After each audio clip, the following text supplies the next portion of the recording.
Bonjour, bienvenue dans cette nouvelle émission Quoi de neuf. Aujourd'hui, je reçois Monsieur le maire de la ville de Fort-de-France. Bonjour Monsieur le maire. Bonjour Mano, bonjour téléspectatrices et téléspectateurs de Zouk TV. Surtout ceux qui nous regardent ce matin, parce que nous sommes le matin. Très tôt, Monsieur le maire nous a accepté de venir à Zouk Télévision. Je pense à ceux qui nous regardent aussi sur Facebook et qui nous regardent un petit peu de partout, dans le monde. Donc la communauté Facebook, Bel Bonjour Bazot aussi, la Martinique, la Guadeloupe, la Guyane. Nous avons des Martiniquais partout, Monsieur le maire. Mais même au Japon, il y en a un qui a ouvert une pâtisserie française. Oui. Au Japon. Donc, on a des jeunes Martiniquais, on a des Martiniquais partout, en Australie, partout dans le monde, c'est très bien. Et ce sera difficile de les faire revenir en Martinique? Je ne sais pas si c'est difficile, je ne sais pas non plus si l'idée c'est de les faire revenir en Martinique, mais c'est au moins d'avoir un lien avec cette diaspora qui brille et qui excelle un peu partout dans le monde, ouais. Dans des grandes entreprises, dans des entreprises qu'ils créent eux-mêmes. Et de créer ce lien et de permettre que justement ils puissent être en contact avec leur pays et qu'ils puissent investir dans leur pays, qu'ils puissent éventuellement revenir y travailler, mais qu'ils participent au développement et à la dynamique de la Martinique. C'est ça le plus important. Eh bien, Zouk Télévision contribue à ça en servant de lien et à tous ceux qui sont un petit peu partout.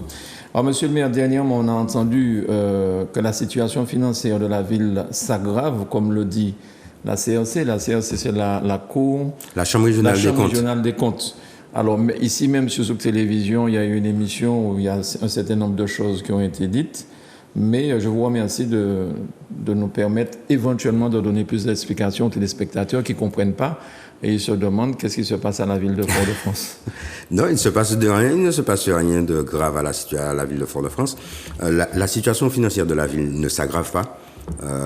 J'ai entendu dire ça, j'entends dans beaucoup de commentaires. Non, la situation financière de la ville ne s'aggrave pas. Elle est toujours très compliquée, elle est toujours très contrainte, puisque la ville est toujours déficitaire. Oui. C'est une réalité. Maintenant, la ville a mis en œuvre depuis 2019 même, on a commencé un plan de redressement des finances de la ville et de retour à l'équilibre. Dans un rapport que la Chambre régionale des comptes a fait publier fin 2019, la Chambre proposait un plan de retour à l'équilibre à l'horizon 2025 et elle proposait un certain nombre de mesures pour arriver à cet équilibre en 2025. C'est son rôle. Hein. Mais la principale mesure, c'est mettre des gens dehors, quoi. Il y a deux mesures essentielles sur lesquelles s'appuie le plan de redressement de la Chambre régionale des comptes. C'est une augmentation des impôts locaux à Fort-de-France à hauteur de 10 millions d'euros par an. C'est pas rien. Et deuxième mesure importante, une maîtrise de la masse salariale par la suppression de plusieurs centaines de contrats en mairie de Fort-de-France. Mais ces deux mesures-là, monsieur le maire, que j'ai refusé de mettre en œuvre. Vous ne pouvez pas accepter ça, enfin, quand je dis vous ne pouvez pas accepter, je veux dire que depuis Aimé Césaire, il a toujours... Enfin bon, je ne sais pas. Mais moi je considère que ce ne sont pas, je l'ai dit à l'époque, je l'ai dit à plusieurs reprises, je considère que ce ne sont pas les mesures qui permettent de rééquilibrer durablement le budget de la ville, premièrement. Deuxièmement, je considère aussi que la situation financière de la ville n'est pas de la responsabilité des citoyens. Donc, ce n'est pas aux citoyens de payer par une augmentation d'impôts de 10 millions par an le déficit de la ville. Je considère aussi que les salariés, les agents de la ville participent à la production et à la délivrance du service public, mais ce ne sont pas eux qui sont responsables du déficit de la ville. Donc ce n'est pas non plus à eux de payer. Je considère également, je l'ai dit, que si la ville est déficitaire, c'est aussi parce qu'elle est structurellement sous-financée. Les recettes de la ville de Fort-de-France, comme les recettes des communes en Outre-mer, d'une façon générale, sont inférieures aux recettes des communes françaises. Pour la même population. Pour la même population. Strate, et la légende qui consiste à dire que nous avons une masse salariale beaucoup plus importante. C'est vrai qu'on a une masse salariale beaucoup plus importante, mais nous payons nos agents 40% plus cher que les agents des collectivités françaises de même strate et que toutes les collectivités françaises. Donc, quand vous comparez les deux masses salariales, il faut comparer avec les mêmes repères. Et quand j'ai eu l'occasion de le faire, des bureaux d'études qui ont travaillé pour nous ont eu l'occasion de le faire. Quand vous retraitez les masses salariales avec ou sans les 40%, ben vous vous rendez compte qu'on est dans les mêmes ratios que les collectivités françaises. Donc, j'ai considéré que les mesures que la Chambre proposait n'était pas de nature à régler le problème et à régler le problème de façon équitable et de façon durable. Donc j'ai proposé, et j'ai même pas proposé, j'ai décidé de mettre en œuvre un plan de redressement donc depuis 2019 qui permet un retour à l'équilibre au budget 2025. C'est l'objectif de la Chambre. La Chambre dit retour à l'équilibre au budget 2025. Elle propose un chemin. Moi, je dis retour à l'équilibre 2025 et je propose un autre chemin. Alors, certains et je suis mon chemin. Et j'ai d'ailleurs, donc dans ce cadre-là, travaillé pour que les dotations des collectivités outre-mer soient revues. J'ai interpellé le président de la République à ce sujet. J'ai obtenu qu'on mette en place un groupe de travail au comité des finances locales qui réunit toutes les instances françaises sur ces questions-là. Ce groupe de travail a débouché sur une réforme des dotations des collectivités outre-mer et sur la mise en place d'une réforme qui prenne en compte partiellement les charges de centralité que vivent les capitales en outre-mer. Ouais. Ce qui nous a permis d'améliorer, de façon insuffisante, mais d'améliorer nos recettes. Et puis, j'ai mis en place un plan de maîtrise de la masse salariale, une poursuite du plan de départ volontaire à la retraite, un certain nombre de mesures d'économie au sein de la collectivité, de non-remplacement de tous les départs à la retraite. Et ce plan nous a amené d'ailleurs à signer un contrat avec l'État, qui nous a aussi permis de négocier les dettes sociales de la ville. Et ce plan, nous le suivons régulièrement. Tous les mois, je fais le point sur l'état d'avancée des chantiers et nous sommes dans nos temps de passage. Et donc voilà. Et au final, je constate que on dit que la situation de la ville s'aggrave, mais la ville a voté un budget en avril 2022 déséquilibré, déficitaire de 48 460 000 euros. La Chambre régionale des comptes, comme c'est la règle quand le budget est déséquilibré, eh bien, la Chambre régionale des comptes a été destinataire du budget. Elle a proposé des mesures correctrices et elle a proposé un budget déficitaire de 47 900 000 euros, c'est-à-dire moins que le déficit prévu par la ville. C'est ça. Bien. Donc voilà, on a qu'on comprenne bien, c'est vrai que je prends un peu de temps, mais qu'on comprenne bien, dans le cadre du contrat que nous avons avec l'État, eh bien, nous avons plusieurs séances locales en Martinique, puis au niveau interministériel de suivi et d'évaluation de la mise en œuvre de ce contrat.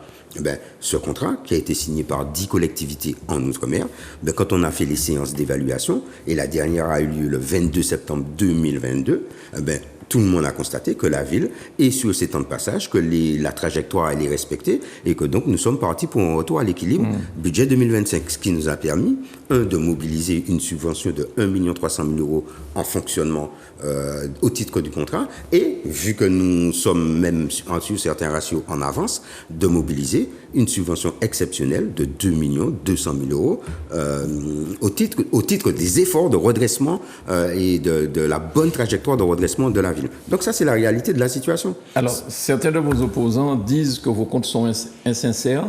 Est-ce que c'est parce qu'ils ne viennent pas finalement au conseil municipal pour suivre les débats? Vous savez, à la dernière plénière, j'ai entendu des élus de l'opposition, du même groupe d'ailleurs, dire que lorsque les responsables politiques s'expriment, ils font de la propagande. Lorsque des responsables politiques s'expriment, ils font de la propagande. Alors, la Chambre régionale des comptes parle, quand elle analyse les comptes, chaque fois qu'elle trouve des inscriptions comptables qui auraient dû être inscrites sur un compte et qui sont inscrites sur un autre compte, elle qualifie ça d'insincérité budgétaire. Et donc, elle propose des mesures correctrices, ce qu'elle fait avec tout le monde et ce qu'elle fait toujours.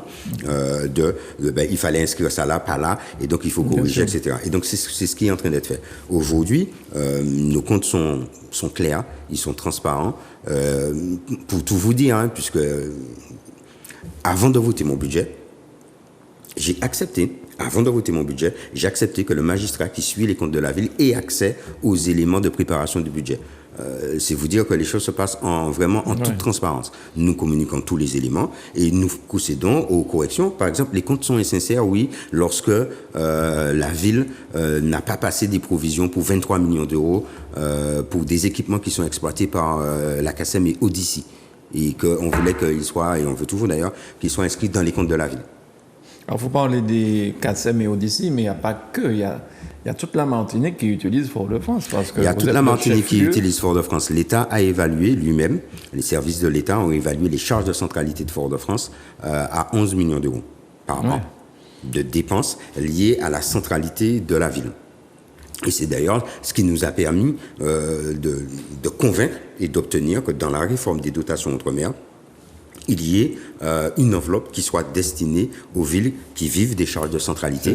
Et d'ailleurs, je me suis battu pour que ce ne soit pas simplement les capitales qui soient prises en compte, mais les villes qui sont sous préfecture d'arrondissement, et donc qui elles aussi vivent des charges de centralité différentes des capitales, avec que ces villes, comme Trinité par exemple, que ces villes soient elles aussi éligibles à cette enveloppe. Et d'ailleurs, Trinité est éligible à cette enveloppe. Basse-Terre est la capitale administrative de la Guadeloupe, mais Basse-Terre et Pointe-à-Pitre sont éligibles à cette enveloppe. Vous avez plusieurs villes de la Réunion qui sont sous préfecture d'arrondissement et qui sont éligibles à cette enveloppe. Yeah. Donc, il y a encore du travail à faire sur le rééquilibrage des recettes. Mais la ville de Fort-de-France poursuit son travail, ses efforts et son plan de redressement, et qui nous permet aujourd'hui, par exemple, nous avons une dette sociale vis-à-vis des créanciers sociaux de la sécurité sociale, la Caisse nationale de retraite sur les charges patronales. Eh bien, nous avons signé 4 conventions avec l'ensemble de ces créanciers sociaux pour un étalement de cette dette sur 9 ans. Donc, nous avons eu des discussions, des échanges, nous avons établi le volume de ce que la ville peut payer chaque année, et nous avons donc obtenu un étalement de ces dettes sur 9 ans avec la ville est à jour de ces dettes aujourd'hui, lorsqu'on a payé les salaires du mois d'octobre.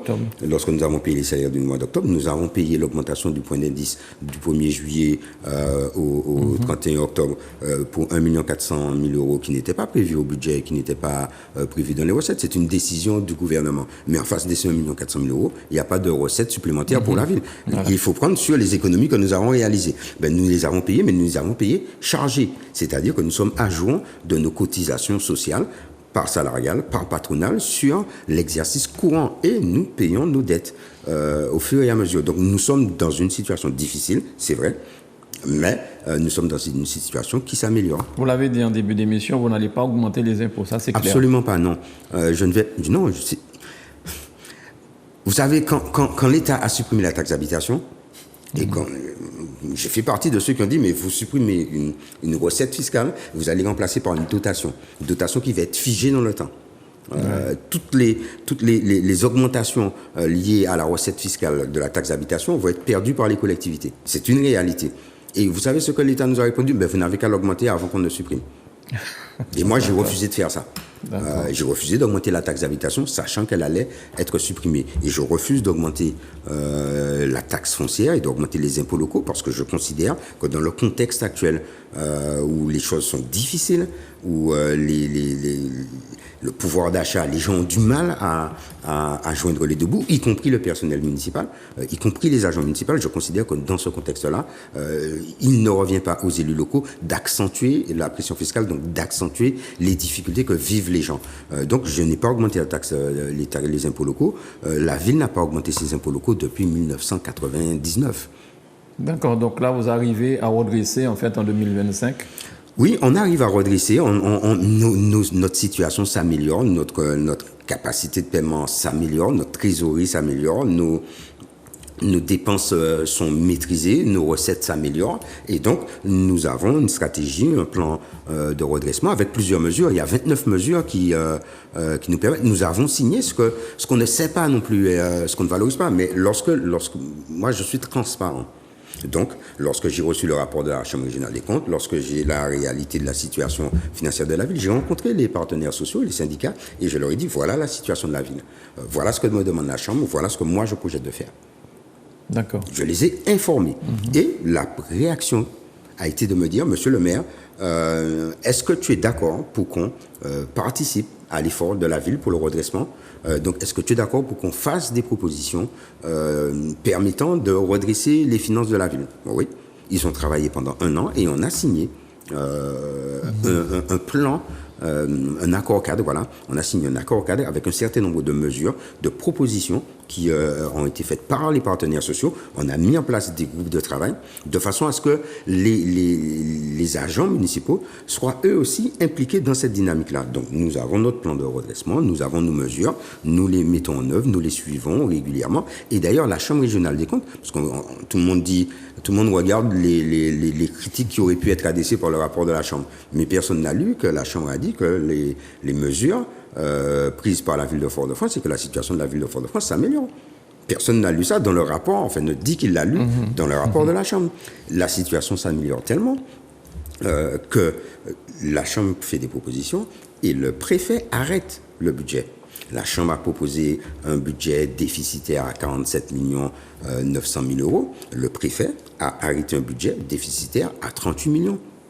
D'accord. C'est-à-dire 10 millions de mieux que ce que la Chambre a proposé, parce qu'il a tenu compte de certaines recettes que la Chambre n'avait pas, parce qu'il a, compte tenu de la bonne réalisation de notre plan de retour à l'équilibre, il a maintenu un emprunt de 5 millions que nous avions prévu que la Chambre avait enlevé.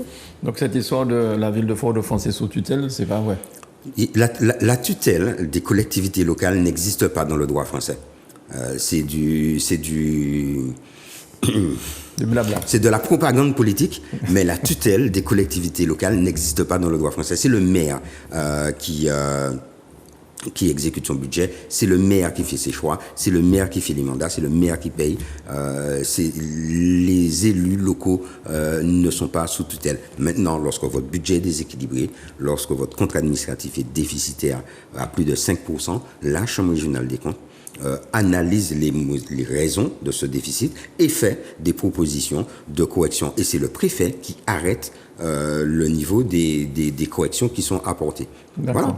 Alors, est-ce que vous allez pouvoir toujours faire vos investissements Oui. Est-ce qu'on va pouvoir faire nos investissements? Dans le cadre de notre plan de redressement, c'est ça. On a fait une programmation pluriannuelle de nos investissements, sur laquelle on travaille en permanence d'ailleurs.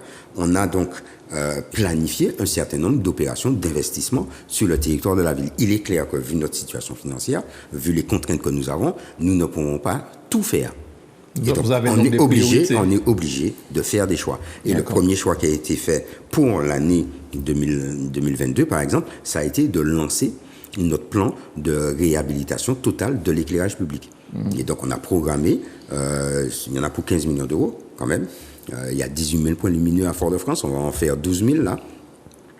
Donc, on a programmé la première phase de ce plan de redressement, de réhabilitation de l'éclairage public. Et on a commencé les travaux. D'ailleurs, vous pouvez constater que sur un certain nombre de quartiers, l'éclairage jaune, quand vous regardez de loin, il y a de moins en moins de lumière jaune et de plus en plus de lumière blanche. Parce qu'on passe à l'éclairage à la LED, qui nous permet, de rénover notre réseau parce qu'il est mort. Et donc, on a beaucoup trop de pannes. Et deuxièmement, qui nous permet aussi de faire des économies.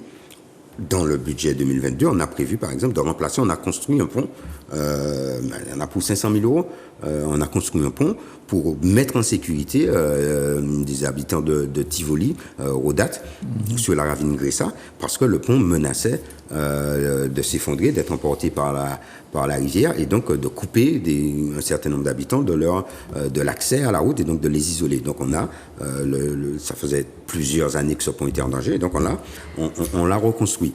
Toujours dans notre plan d'investissement, on a investi pour avoir 2 centrales photovoltaïques, une sur le bâtiment municipal, l'autre sur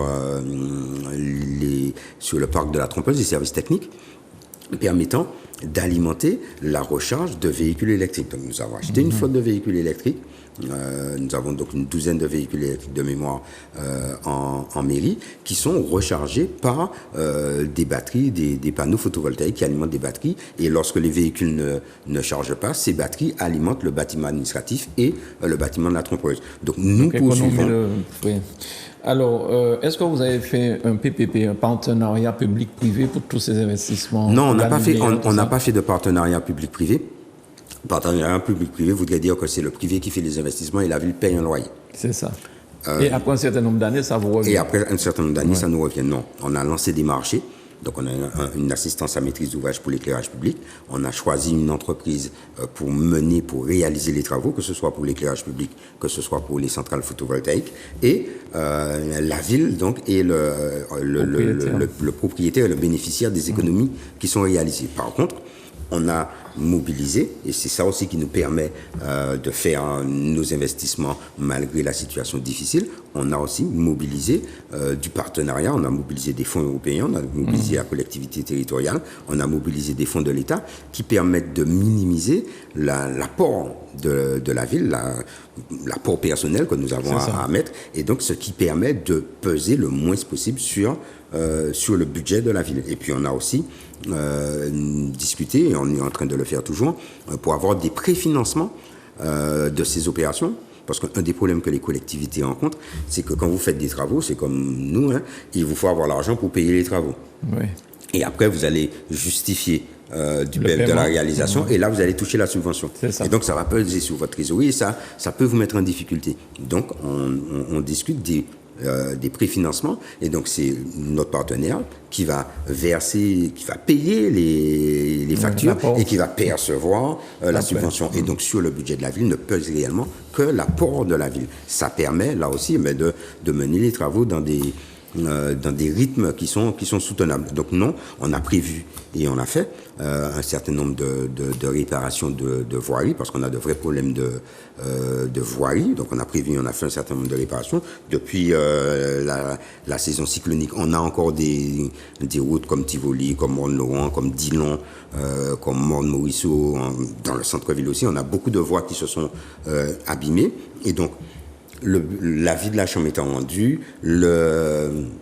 l'arrêté du préfet étant pris, la ville va, prochain conseil municipal, présenter tout ça au conseil municipal, adopter une décision modificative, repositionner ses crédits et financer donc la réalisation d'un certain nombre de reprises de voies, celles que j'ai citées par exemple, sur Dillon, parce qu'on a de vrais soucis là. Donc on va pouvoir d'ici la fin de l'année commencer la reprise de voies à Dillon, sur Morne-Morisseau, et aussi l'entrée de Tivoli qui est en grande difficulté. En fait, vous avez devancé ma prochaine question, parce que je voulais vous dire que certaines personnes disent que le maire ne voit pas les problèmes concernant la chaussée, l'absence de l'éclairage, de collecte des encombrants. Et vous avez donc répondu à ma question. L'éclairage, c'est à moi. Oui. La chaussée, c'est à moi. Les encombrants, c'est pas à la ville. Alors, quand vous dites à vous, vous parlez en tant que ville. En tant que ville, oui. L'éclairage, c'est nous. Oui. C'est l'éclairage public municipal. Oui. Il est en grande difficulté parce que le réseau, il a 60 ans et qu'il a vécu. D'accord. Donc, il faut le reprendre. On reprend l'intégralité du réseau. C'est comme une voiture qui est devenue trop vieille, et finalement, quand vous réparez, vous dépensez autant, voire plus, que si vous changez la voiture. Donc, à un moment donné, vous prenez la décision de la changer. C'est ce qu'on est en train de faire pour l'éclairage public. Pour l'enrober, oui, les voies de Dillon, on n'a pas beaucoup de mémoire. Les voies de Dillon ont été reprises lors de la remise en service de la RN9 qui s'était effondrée. Rappelez-vous, la RN9 s'est effondrée, donc beaucoup de circulation, malgré les arrêtés d'interdiction, se sont déversés, notamment de camions et de poids lourds sur Dillon, et on a perdu les voies de Dillon. Donc, j'ai attendu on a fait des réparations, on a bouché des trous, mais on a attendu que la RN9 soit rouverte pour reprendre les chaussées. On a repris un certain nombre de voies sur Dillon intégralement. Et aujourd'hui, elles sont déjà hors d'usage. Donc, on va procéder à la reprise de ces voies. Donc, on va commencer à la fin de l'année, on va poursuivre sur l'année prochaine pour la reprise d'un certain nombre de voies. Maintenant, il faut qu'on soit conscient que la ville ne peut pas tout faire en même temps. Et que dans le contexte financier dans lequel nous sommes aujourd'hui, nous sommes obligés de faire un certain nombre de choix. Et une des contraintes liées à la situation financière de la ville, c'est que tant que vous n'avez pas reçu les propositions de la Chambre, les décisions du préfet par rapport à ces propositions, vous n'avez pas la possibilité de modifier, de déplacer vos crédits. Bien. Donc, il a fallu qu'on attende, et on était en train d'attendre. Je rappelle que la Chambre dispose de 2 mois pour que justement les collectivités ne soient pas contraintes. La Chambre dispose d'1 mois pour rendre son avis sur le budget primitif. Bien. Le budget, je l'ai voté le 11 avril. L'avis de la Chambre, je l'ai reçu le 5 octobre. Nous sommes en période de Noël. Rapidement, monsieur le maire, est-ce que Fort-de-France fera comme à l'accoutumée avant la pandémie? Est-ce qu'il y aura... Oui, on aura des manifestations liées aux fêtes de fin d'année.